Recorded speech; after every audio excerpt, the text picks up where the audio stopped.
మనము ప్రతి చిన్న విషయాన్ని కూడా ప్రభువుని అడగడం నేర్చుకోవాలి.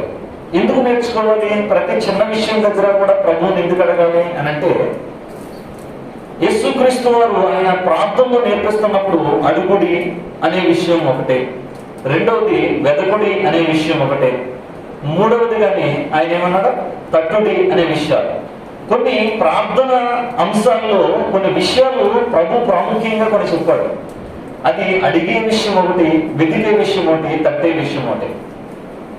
ఏమడగాలి అంటే ప్రతి చిన్న విషయంలో కూడా ప్రభువుని అడగాలి. ప్రతి చిన్న విషయం కూడా అడగాలండి అంటే అడగాలి. ఎందుకంటే మనము పిల్లలమై ఉన్నాం, దేవుడు మనకు తండ్రి అయి ఉన్నాడు. చిన్నపిల్లలు చూడండి, వాడికి ఆకలేస్తే అమ్మ నాకు ఆకలేస్తుంది అంటాడు. అలాగే వాడికి ఏదైనా స్కూల్లో ఏదైనా పెన్సిల్లో ఎరేజర్ అవసరమైంది అనుకోండి, వాడి ఇంటికి వచ్చి ఏం చేస్తాడు? వాడు వెంటనే నాకు పెన్సిల్ కావాలి డాడీ, నాకు ఎరేజర్ కావాలంటాడు. రే ఎరేజర్కి పెన్సిల్కి నన్ను అడుగుతానంటరా, నన్ను అడగలా మీకు వెళ్ళి కొనుక్కో అంటాం మనం అనం. అదే నేను డ్యూటీకి వెళ్ళి వచ్చేటప్పుడు సాయంత్రం వచ్చేటప్పుడు కొనుక్కొస్తాను, నేను ఏదైనా బయటికి వెళ్ళినప్పుడు కొనుక్కొస్తాను అని చెప్పేసి అని పెన్సిల్ అడిగినా ఎరేజర్ అడిగినా వాటి ఏది చిన్న విషయాలు అడిగినప్పటికీ కూడా మనము తల్లి తండ్రిగా మనం ఏంటంటే చాలా ఒక రైట్ వేలో వాళ్ళకి మనం స్పందిస్తూ ఉంటాం. అవును, ఎంత చిన్న విషయమైనా సరే వాళ్ళు మనల్ని అడగాలి అని మనం అనుకుంటాం. ఇంట్లో చాలాసార్లు చూడండి, ఏదైనా కొన్ని వస్తువులు మనం అడగకుండా తీశారనుకోండి, మనం అంటాం మన ఫోన్ కానీ లేదంటే కొన్ని వస్తువులు కానీ ఏదైనా తీస్తే వెంటనే వాడతామంటాం అంటే, నన్ను అడగకుండా నువ్వు ఎందుకు తీసావు, నువ్వు నన్ను అడగకుండా నువ్వు ఫోన్ ఎందుకు తీసావు, నన్ను అడగకుండా నువ్వు వస్తువు ఎందుకు తీసావు, నువ్వు అడగకుండా నువ్వు ఎందుకు తిన్నావు, ఇలాంటి విషయాలని మాట్లాడుతూ ఉంటాం. ప్రార్థన అంటే ఇదే. దేవుణ్ణి మనం అడిగే విషయంలో ఎంత చిన్న విషయమైనా సరే దేవుణ్ణి అడగడం మనం నేర్చుకోవాలి. భక్త సింగ్ గారు అయితేనంట ఆయన ఒక వాటర్ ప్యాకెట్ కొనుక్కోవాలంటే దేవుణ్ణి అడిగేవాడంట. అందుకని ప్రార్థన పరుడు అయ్యాడు. ఎందుకయ్యాడు? ఆకలేస్తుంది కదా అని ఆకలేస్తుంది తినడం కాదు.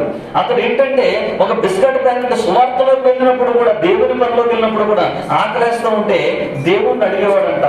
ఏమని అడిగేవాడంటే, ప్రభువా నాకు ఆకలేస్తుంది, బిస్కెట్ ప్యాకెట్ అని కొనుక్కోమంటారా? ఎక్కడికో వెళ్ళేవాడంట, దేశ విదేశాల్లో సువార్త చేయడానికి వెళ్ళేవాడంట. ఆయన సువార్త చేయడానికి వెళ్ళినప్పుడు ఈ రోజున వెళ్ళేటువంటి సువార్థికులందరూ ఏంటంటే దేశ విదేశాలకు వెళ్ళారనుకోండి, ఈ దేశ విదేశాలకు వెళ్ళిన కొంతమంది ఒక గల్ఫ్ లోనే ఒక ఆయన మామూలు ఇన్వైట్ చేశారు. ఆయన అన్నాడు కొన్ని మాటల్లో కొన్ని విషయాలు ఏం చెప్పాడంటే, పెద్ద పెద్ద సేవకుల్ని పిలిచి మన వాళ్ళని వచ్చినటువంటి 15 రోజులు 30 రోజులు ఉండాలంటే మనం తట్టుకోలేమండి అని అన్నారు. అంటే దాని అర్థం ఏంటి? వచ్చినటువంటి ఆయనకు ఒక కుక్కును పెట్టాలి, వచ్చినటువంటి ఆయనకి ఒక కారును పెట్టి, వచ్చినటువంటి ఆయన తిప్పడానికి మొత్తం అంతా కూడా చూసుకోవడానికి, అతని మెయింటెనెన్స్ కి, అతను వచ్చిన తర్వాత మరలా కుటుంబానికి కావాల్సినటువంటి ఏదో మధ్యలోని ఖాళీ ఉన్నప్పుడు వెళ్ళి అక్కడ ఉన్నటువంటి వస్తువులు అక్కడ ఉన్నటువంటి కొనుక్కోవడానికి, తిరిగి ఆ ప్రదేశాలన్నీ చూపించడానికి చేసే మినిస్ట్రీ తక్కువ. గల్ఫ్లో మినిస్ట్రీ ఏం చేస్తామండి? దుబాయ్కి వెళ్ళి మనం చేసే సువార్త ఏముంటది? ఏదో ఇలాంటి చిన్న రూమ్ ఉంటుంది, ఆ చిన్న రూమ్ లో ఏంటంటే 4 మాటలు చెప్పడం, ఆ వారం అంతా ఖాళీగా కూర్చోవడం, అంత మించిన మినిస్ట్రీ ఏమి ఉండదు. మనం ఏదో దేశాలకు వెళ్ళిపోయి అక్కడ ఏదో మొత్తం ఏదో ఇరగదీసేసి వచ్చి ఆ సువార్త కంటే ఎక్కడికో పాడేలో అడకపోయి అక్కడ వీధుల్లో 4 సువార్తలు తీసుకుని ఇక్కడ తిరిగి వచ్చిన వాడు గల్ఫ్లోకి తిరిగి వచ్చిన వాడితో సమానం. అసలు దరిదాపులు కూడా రావాలి. సేవ వేరు, సువార్త వేరు. సువార్త ప్రయాణం అంటారు. సువార్త ప్రయాణం అంటే ఎక్కడ చేస్తారు? వీధుల్లో చేస్తారు. నీకు అర్థమన్నా? సువార్త ఎక్కడ చేస్తారు? వీధుల్లో చేస్తారు. సువార్త కొరకు వెళ్తున్నామంటారు, కానీ పెట్టేది ఎక్కడ?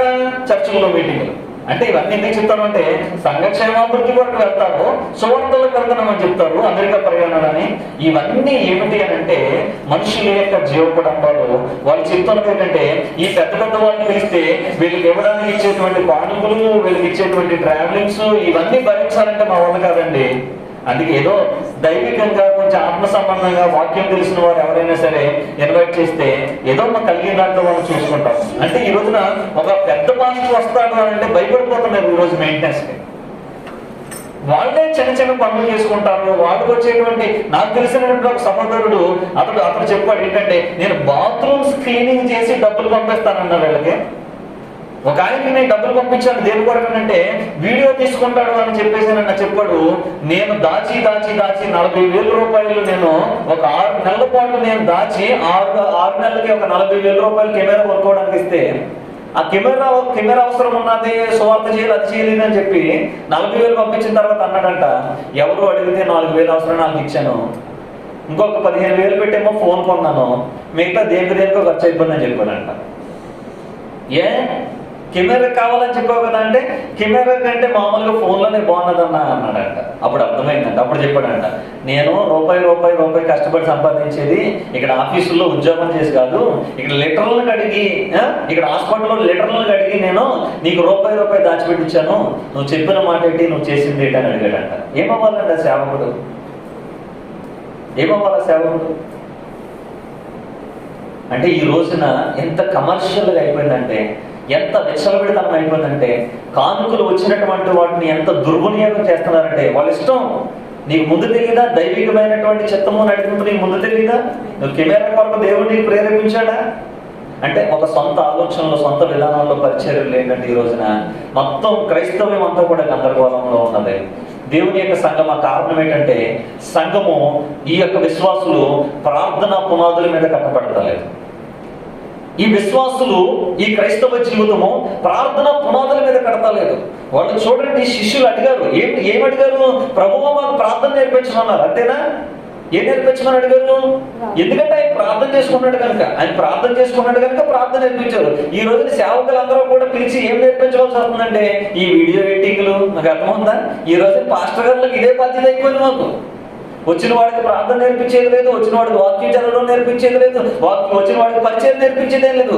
ఏంటంటే ఈ రోజున మినిస్ట్రీ అంతా ఒకటే, వీడియో ఎడిటింగ్లు, ఆడియో ఎడిటింగ్లు, వాటిని షేర్లు. మాకు ఇదే పరిచయం సరిపోతుంది ఈ రోజుల్లో. ఒక సేవకుడి దగ్గరికి వచ్చి అతని దగ్గర అన్న ప్రార్థన నేర్పించు అని ఎందుకు అడగలేకపోతున్నాడు? అంటే అన్న ప్రార్థన చేయట్లేదు కాబట్టి. నాకు ప్రార్థన చేయమని అడగలేకపోతున్నాడు. అన్న బైబిల్ నాకు నేర్పించాను ఎందుకు అడగలేదంటే, అన్న బైబిల్ తీసి బైబిల్ చదవడు కనుక, బైబిల్ చదివినట్టు కనిపిస్తుంది కనుక అన్న బైబిల్ చదవమని, బైబిల్ నేర్పించమని అడగాడు. యేసు ప్రభువుని ఎందుకు అడుగుతున్నారంటే, మీరు చూడండి లోకాసు వార్త 23:39 చదవండి. లోకాసు వార్త 23:39 ఆయన ఒక చోటకు వెళ్ళి ఆయన ప్రార్థన చేయొచ్చును. ఏ చోటది?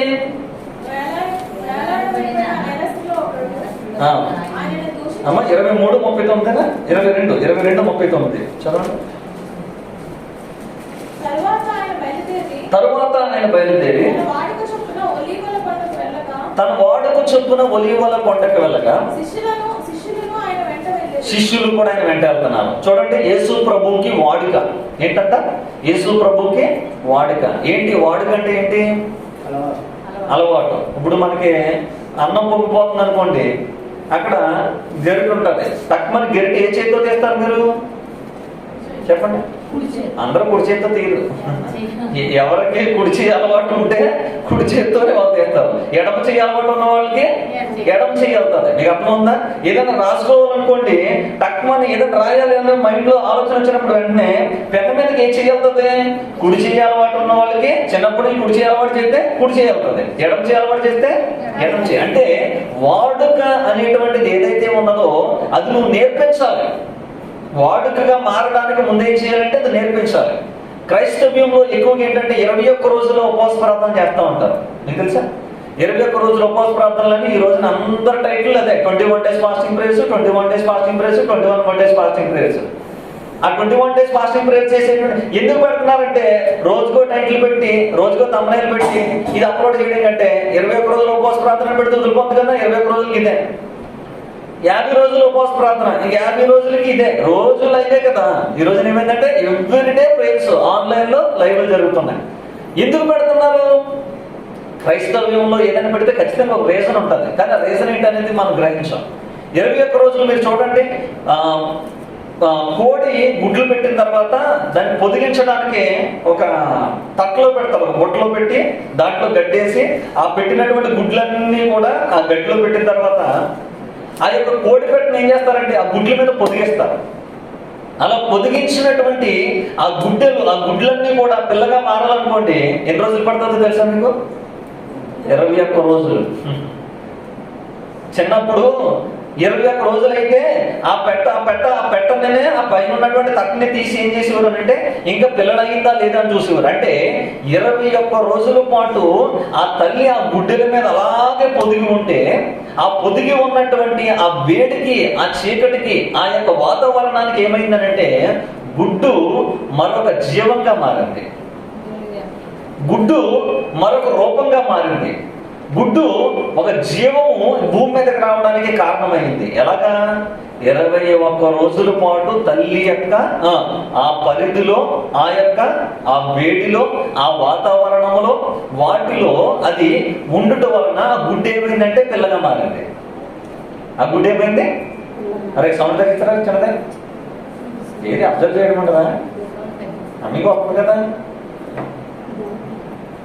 ఆ 21 రోజుల పాటు ఆ గుడ్ల మీద పొదుగుతున్నటువంటి ఆ పెట్టలు చూస్తే మనం ఏం నేర్చుకోవాలి? ఏం నేర్చుకుంటాం? కోడి పిల్లలు చేసేసిన తర్వాత చాలే, ఇంకా అందరూ డిస్కస్ చేసేద్దు. ఏమంటే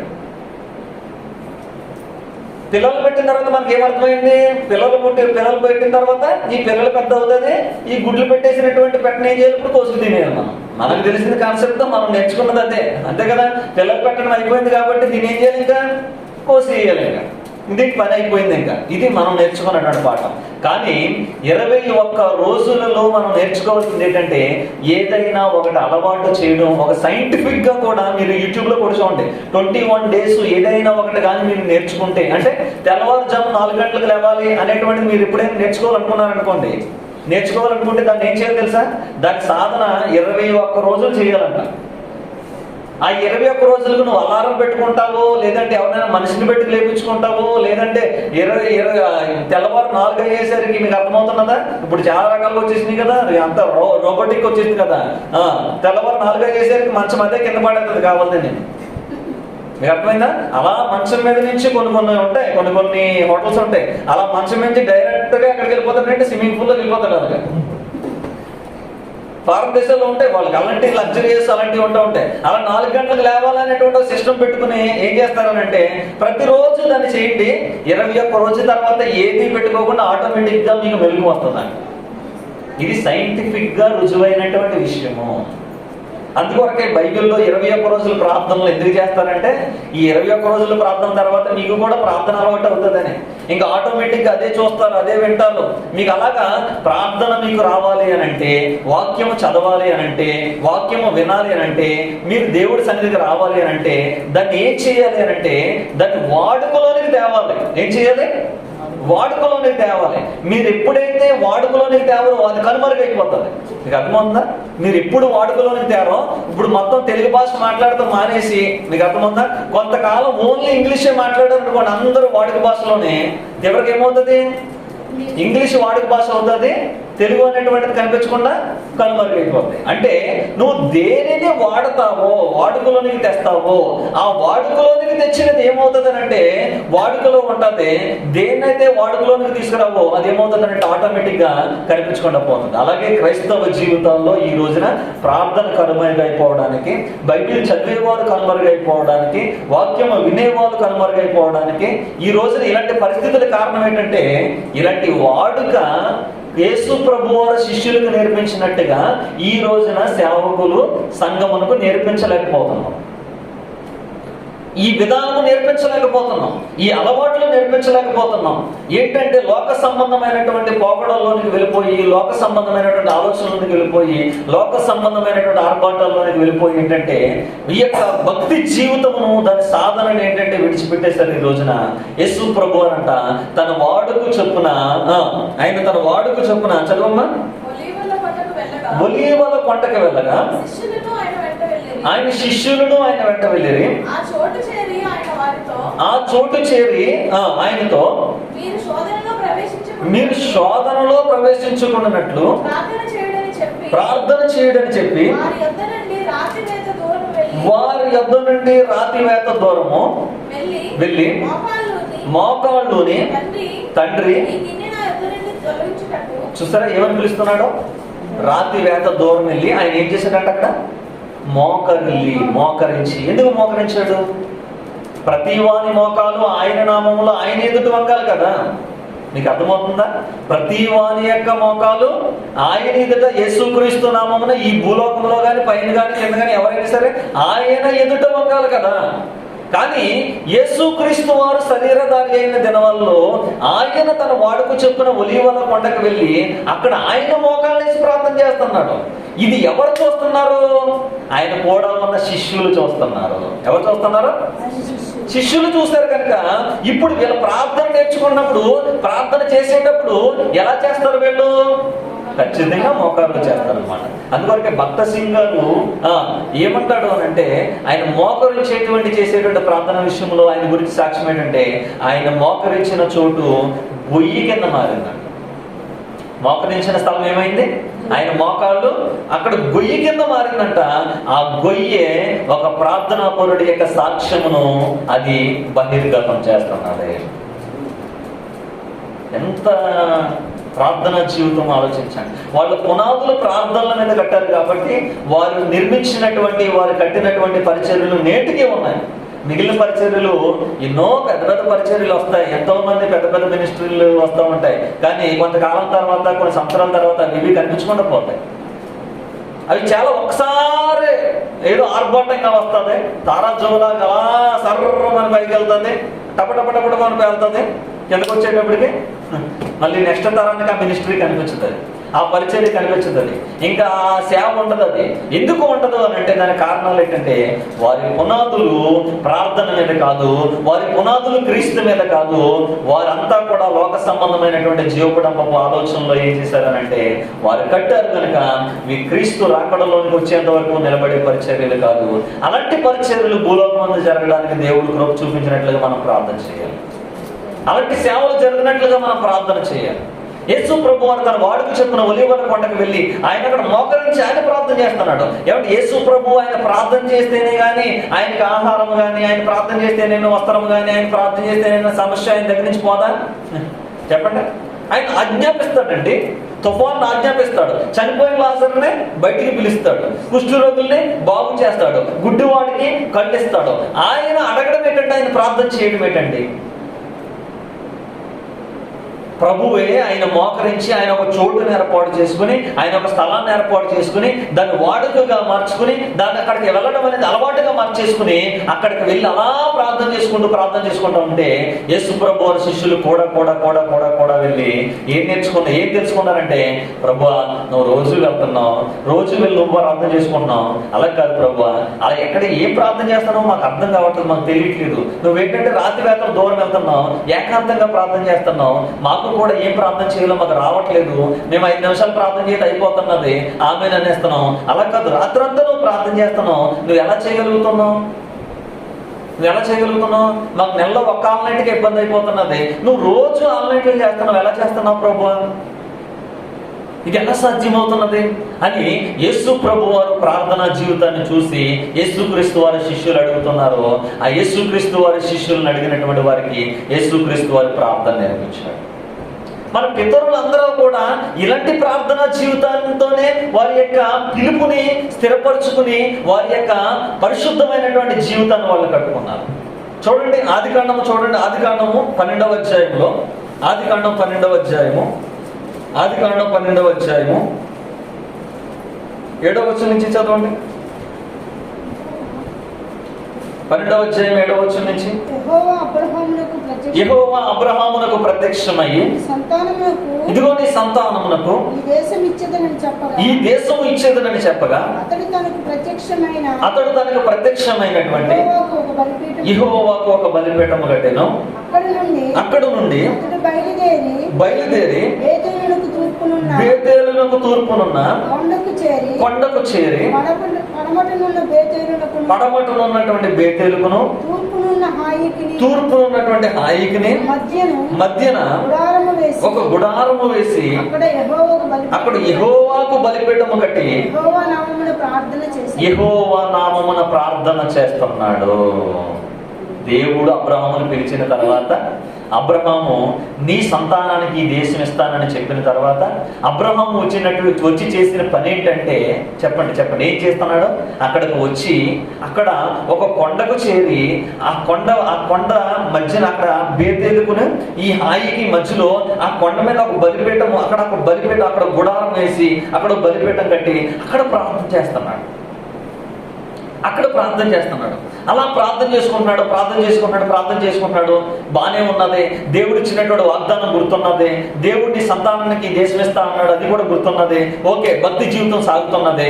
ఇలా సాగుతున్నటువంటి కొన్ని దినాల తర్వాత ఏం జరిగిందంటే, ఇలా బలిపీఠం కట్టి ప్రార్థన చేసుకున్నటువంటి అబ్రహాం జీవితంలో 8వ వచనం వరకు బలిపీఠం కట్టాడు, ప్రార్థన చేస్తున్నాడు కదా. ఇప్పుడు 9వ వచనం దాటి 10వ వచనంలోనికి రండి. అప్పుడు ఆ దేశంలో కరువు వచ్చింది. అంటే బలిపీఠం కట్టి ప్రార్థన చేసుకుంటున్న వాడి జీవితంలో కరువు రావచ్చా? చెప్పండి. బలిపీఠం కట్టి ప్రార్థన చేసుకుంటున్న వాడి జీవితాల్లో కరువు రావచ్చా అంటారా? మనమైతే ఏం చేస్తాం? ఇప్పుడు బెత్లెహేములో కరువు ఉందని చెప్పేసి నయోమి, అతని యొక్క బిడ్డలు, తన భర్త అందరూ కలిసి ఎక్కడికి వెళ్ళిపోయారు? వేరే దేశానికి వెళ్ళిపోయారు, వేరే ప్రాంతానికి వెళ్ళిపోయి వేరే స్థలానికి వెళ్ళిపోయి చివరికి ఏం జరిగింది అంటే, దేవుడు ఇచ్చినటువంటి స్వాస్థ్యంలో ఉండకుండా, దేవుడు ఇచ్చినటువంటి వాగ్దానంలో ఉండకుండా అక్కడికి వెళ్ళి ఏం చేశారంటే, అక్కడ భర్తను పోగొట్టుకున్నది, అక్కడ కుమారుని పోగొట్టుకున్నది, 2 కుమారుల్ని పోగొట్టుకున్నది. తాను తన యొక్క కోడళ్ళు అందరూ కూడా యజమానుడు లేనటువంటి కుటుంబాలుగా మారిపోయింది, పురుషుడు లేనటువంటి కుటుంబాలుగా మారిపోయింది. ఇప్పుడు మోడైనటువంటి జీవితాలుగా మారిపోయింది. ఇక అర్థమయ్యింది ఏంటంటే, ఇక్కడ కాదు నేను ఉండవలసింది, రైట్ ప్లేస్ ఇది కాదు, నా ప్లేసు, నా స్వాస్థ్యము, నా దేశము, నా ప్రజలు, నా దేవుడు ఉన్నటువంటి చోట నేను ఉండాలి. నువ్వు వెళ్ళే దేశంలో నీ దేవుడు ఉండదు కదా, నువ్వు వెళ్ళే ప్రాంతంలో నీకు ఉన్నటువంటి సహవాసం ఉండదు కదా, నువ్వు వెళ్ళే ప్రాంతంలో నీకు ఉన్నటువంటి ఆ యొక్క జీవగలిగినటువంటి మాటలు ఉండవు కదా. అక్కడికి వెళ్ళిపోయి ఏం చేద్దామని, ఇక్కడ కరువు వచ్చిందని అక్కడికి వెళ్ళిపోతున్నాను, ఇక్కడ కరువు వస్తున్నది కానీ ఆ ప్రాంతానికి వెళ్ళిపోతున్నది. అబ్రహాము కూడా ఏం చేశాడంటే, ప్రార్థన చేసుకున్నాడు, దేవుడు వాగ్దానం చేశాడు, దేవుడు మాట్లాడాడు. ఇన్ని చేసిన తర్వాత ప్రార్థన చేసుకున్న వాడి జీవితాల్లో కరువు వచ్చింది. బాగా ఆలోచించాలి. కరువు వచ్చింది. ఇప్పుడు ఏం చేయాలి? అబ్రహాం ఏం చేశాడు? చదువుదాం. అబ్రహాము ఐగుప్తు దేశంలో నివసించుటకు అక్కడికి వెళ్ళును. అతడు ఐగుప్తులో ప్రవేశించుటకు సమీపించినప్పుడు అతడు తన భార్య అయినటువంటి సారాయితో, నువ్వు చక్కని దానువు, ఐగుప్తులు నిన్ను చూచి నన్ను చెప్పి నిన్ను బ్రతకనిస్తారు వాళ్ళు, అందుచేత నేను నువ్వు నన్ను అన్న అని పిలువు, నేను నేను చెల్లి అని పిలుస్తాను, ఇద్దరము కూడా ఇలా నిబంధన చేసుకుందాం. చూడండి, కరువుకు భయపడి వెళ్ళిపోయేటువంటి పరిస్థితుల్లో ముందే ప్రిపరేషన్. ఎలాగా? అననీయ సప్ఫీరా లాగా ప్రిపరేషన్. ఇంతకే ఇచ్చావా, ఇంతకే అమ్మామంటే కరెక్ట్గా ఇంతకే అమ్మామని చెప్పు. మరి మాట తేడా వస్తుంది. నువ్వో మాట నేనో మాట చెప్పినట్టు ఉండకూడదు. ఇద్దరు ఏక మాట మీద ఉండాలి, ఏకవచనం మీద ఉండాలి. సరే, అబద్ధంలో ఎంత ఐక్యత ఉన్నదో, అబద్ధం విషయంలో ఎంత ఐక్యత ఉన్నదో మీరు ఆలోచిస్తున్నారా? ఇక్కడ చూడండి, వీళ్ళు వాగ్దాన దేశము కాదనుకుని, దేవుడు చెప్పిన మాటను కాదనుకుని వీళ్ళు ఏం చేశారు అంటే, కరువు వచ్చింది కదా అని చెప్పేసి ప్రార్థన బలిపీఠాన్ని కాదనుకుని, ప్రార్థన జీవితాన్ని కాదనుకుని, దేవుని యొక్క స్వాస్థ్యాన్ని కాదనుకుని బయలుదేరి ఐగుప్తుకు వెళ్ళడానికి నిర్ణయించుకున్నారు. ఐగుప్తు ప్రజలు ఎలాంటి వాళ్ళో తెలుసు, ఐగుప్తు యొక్క ఆచరణలు ఎలాంటివో తెలుసు. ఇక్కడ వీళ్ళు ఏంటంటే ముందుగానే ప్రిపేర్ అవుతున్నారు. అక్కడ ఎలా బ్రతకాలనేది ఇక్కడి నుంచే ప్రిపరేషన్. నీకేంటి, రోజుకు ఒక అబద్ధం ఆడుకుంటూ బతకాలి మనం. ఇంకా భార్య భర్తలమే కానీ బతుకుండగా మనము అక్కడ బతుకుండగా నువ్వు నన్ను భార్య అని కానీ ఏమంటే అని నువ్వు అనకూడదు, ఏమే నిన్నన్ను దయచేసి నన్ను ఎప్పుడు కూడా ఏమండి అని పిలవద్దు. ఎవరు? అబ్రహాం బతిమాలుతున్నాడు. ఎవరిని? దయచేసి యజమానుడా అని పిలవద్దు, అన్నా అని పిలువు. నేను నిన్ను నా చెల్లి అని పిలుస్తాను. ఈ అనురాగము ఎంత భయంకరమైనటువంటి జీవితం! ఐగుప్తులోనికి ఎంత భయంకరమైనటువంటి జీవితం! మొత్తం మీద చివరికి అలాగనుకోవడానికి కూడా సిద్ధపడిపోయి అలాగ నిర్ణయం చేసుకుని వెళ్ళిపోయారు మొత్తం మీద. దేనికి? కరువు గురించి భయపడి. ఏమండి, ఏలియా కాలంలో కరువు వస్తే దేశమంతటికి కరువులో ఏలియాను పోషించలేదా దేవుడు? ప్రపంచమంతా కరువు వస్తే ఆ ఐగుప్తులో ఉన్నటువంటి యోసేపు దగ్గర దేవుడు, ఐగుప్తులో ఉన్నటువంటి యోసేపు వాగ్దానం చేసినటువంటి యోసేపు విషయంలో దేవుడు పోషించలేదా? ఆ సారేపతు విధవరాల దగ్గర మనం ఆలోచిస్తే మొత్తం దేశమంతా కరువు ఉన్నప్పటికీ కూడా సారేపతు విధవరాల ఇంట్లో బుడ్డిలో ఉన్నటువంటి నూనె కానీ, ఆ కుండలో ఉన్నటువంటి పిండి కానీ అవ్వకుండా దేవుడు పోషించలేదా? అన్ని విషయాలు మనకు తెలుసు, అన్ని ఆలోచనలు మనకు తెలుసు. కరువు వస్తే భయపడిపోతాం. ఎవరి విషయంలో వచ్చింది? భక్తిహీనుల విషయంలో వచ్చిందా? దేవుడు అంటే భయం లేని వాడి విషయంలో వచ్చిందా? ఎవరికి వచ్చిందండి? విశ్వాసులకు తండ్రి అబ్రహాము జీవితంలోనే ఏమొచ్చిందంట? కరువు వచ్చింది. కరువు రాకూడదేంటి? క్రైస్తవుడికి శ్రమ రాకూడదేంటి? క్రైస్తవుడికి బాధ రాకూడదేంటి? ఇంక ఏ ఇబ్బంది పడకూడదా? 3 పువ్వులు 6 కాయల్లాగా వెలిగిపోతూ ఉండాలి ఎప్పుడు కూడా మనం. ఏదో కొన్ని శ్రమలు, కొన్ని యొక్క బాధలు, కొన్ని ఉన్నటువంటి నిందలు, ఏవో చిన్న చిన్న వాటికి మనము ఏమి విడిచిపెట్టుకోకూడదు అని అంటే, స్వాస్థ్యాన్ని విడిచిపెట్టుకోకూడదు, స్వాస్థ్యం ఇచ్చిన దేవుడిని విడిచిపెట్టుకోకూడదు, నువ్వు కట్టిన బలిపెట్టుకో స్థలాన్ని విడిచిపెట్టుకోకూడదు, ఆ ప్రార్థన జీవితాన్ని విడిచిపెట్టుకోకూడదు. అవన్నీ కాదనుకుని వెళ్ళిపోయాడు. చిన్న సమస్య కోసం వెళ్ళిపోయాడు. ఏ సమస్య వచ్చిందో తెలిసా? అప్పుడు సొంత భార్యను పోగొట్టుకోవాల్సి వచ్చింది. ఏ భార్యను పోషించడానికి నువ్వు అక్కడికి వెళ్ళిపోవాలనుకుంటున్నావో చివరికి ఏమైంది అంటే ఆ భార్య వేరొకటి భార్యగా మారిపోతున్నావు. సంరక్షణ లేనటువంటి స్థలాలు, సంరక్షణ లేనటువంటి ప్రజలు, ఆ నీతి న్యాయము లేనటువంటి ప్రజల మధ్యకి ఏమవుతున్నామనంటే ఏదో చిన్న శ్రమ గురించి ఆలోచించుకుని ఈ దేనికో వెళ్ళిపోతున్నాం. మనం ఈ రోజున పెద్ద దాంట్లోకి పడిపోతున్నాం, పెద్ద సమస్యలోనికి పడిపోతున్నాం, లోతైనటువంటి గోతులోనికి దిగిపోతున్నాం. దేవుడు దీని ద్వారా నేర్పిస్తున్న పాఠం ఏంటంటే, నీ ప్రార్థన బలిపీఠం ఉన్నటువంటి స్థలాల్లో నుంచి నువ్వు తొందరపడి ఎప్పుడు కూడా శ్రమకో, కరువుకో, ఇబ్బందికో దూరం అవ్వద్దు. చిన్న శ్రమ అది పోతుంది, కరువు పోతుంది. దేవుడు వర్షం కురిపిస్తాడు, దేవుడు వర్షింపజేస్తాడు. దేనికి వర్షింపజేస్తాడు? ఏలియా వంటి వాడు ప్రార్థన చేస్తే భూమి మీద వర్షం కురిసింది. ప్రార్థనకి వర్షం కురుస్తుంది. దేవునికి మహిమ కలుగును గాక. అంటే ప్రార్థనకు వర్షం కురవదా? ప్రార్థనకు వర్షం ఆగదా? దీన్ని ఏదో ప్రతిదానికి ఏదైనా సభలో ఎవరైనా ఒక దైవజనుడు మామూలుగా వర్షం ప్రార్థన చేస్తే వర్షం ఆగిపోతుందంటే, పలానా ఆయన ప్రార్థన చేసేటంటే వర్షం ఆగిపోతుందంట, ఇది పెద్ద గొప్ప అని మాట్లాడుతున్నావు, పిచ్చోడా. ఏలియా ప్రార్థన చేస్తే వర్షం ఆగింది, ఏలియా ప్రార్థన చేస్తే వర్షం కురిసింది. ఏలియా మన వంటి స్వభావం కలిగినటువంటి మనుషుడే అని చెప్పాడా? దేవదూత అని చెప్పాడా?